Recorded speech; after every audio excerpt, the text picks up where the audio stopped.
அரசியல் ரீதியா பிஜேபிக்கு திமுக ஒரு பெரிய தலைவலியை உண்டாக்கிட்டே இருக்காங்க. ஆமாதானே? பொலிட்டிக்கல் நரேட்டிவ் பெர்ஸ்பெக்டிவ் வந்து ஏடிஎம்கேவை நம்ம அட்டாக் பண்றதை விட ஏடிஎம்கே அரசியல் எடுக்கிறத விட பிஜேபி அரசியல் நமக்கு எடுக்கணும்னு நினைக்கிறாரு ஸ்டாலின். கரெக்ட். ஏன்னா ஆன்டி இன்கம்பன்சிய கவுண்டர் பண்றதுக்கு உங்களுக்கு நீங்க ஒரு ஆன்டி இன்கம்பன்சியை எதிர்க்க வேண்டிய தேவை இருக்கு. அந்த ஆன்டி இன்கம்பன்சி தான் மோடி கவர்மெண்ட். ஓகே. அந்த ஆன்டி இன்கம்பன்சி வச்சு இங்க வந்து இங்க தமிழ்நாட்டுக்கு ஒரு த்ரெட் இருக்குன்ற ஒரு பெர்ஸ்பெக்டிவ் உருவாக்குறாரு. அதுல உண்மையும் இருக்கு. ஸ்டாலின் எடுக்கும் தந்திர அரசியல். ஆமா, இது கம்ப்ளீட் ஸ்ட்ராட்டஜிக்கல் மூவ் தான். அதுல எந்த வித சந்தேகமும் இல்ல.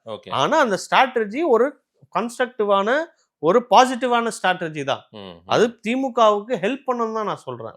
இத வந்து நம்ம தவறான ஸ்ட்ராட்டஜிலாம் சொல்ல முடியாது. அதுக்கு ஸ்ட்ராட்டஜினா நீங்க ஒரு ஸ்ட்ராட்டஜி எடுத்து போடுங்க. ஆமா ஆமா. இல்ல நீங்களே சொன்னீங்க ஏற்கனவே பிஜேபி வேற ஒரு நரேட்டிவ் கொண்டு போய் அவங்க ஒரு அரசியல் பண்ணுவாங்க. ஆமா, நீங்க பண்ணுங்கன்ற. இப்போ 3 லாங்குவேஜ் ஃபார்முலா ஒரு ப்ராப்ளம் வந்துச்சு. இவங்க 2 லாங்குவேஜ் ஃபார்முலா ஸ்டப்பனா நிக்கிறாங்க. இதுக்கு அதோட ஒரு நேரேட்டிவ் செட் பண்ணாங்க.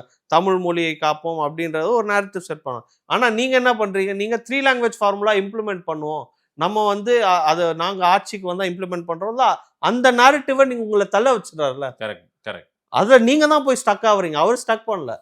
சோ அது வந்து அவங்க வந்து ரொம்ப ஜாக்கிரதையா ஆடணும், நீ அவங்க அரசியல் ஜெயிக்கணும்னா.